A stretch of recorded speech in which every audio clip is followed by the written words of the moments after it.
$126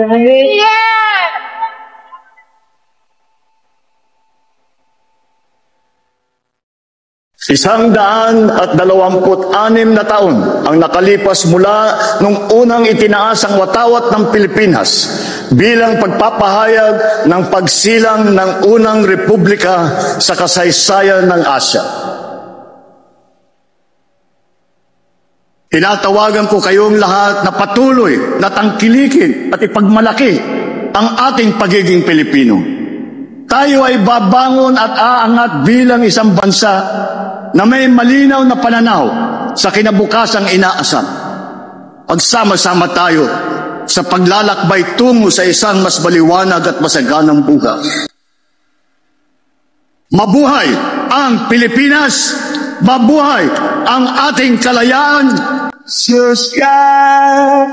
Mabuhay ang lahat!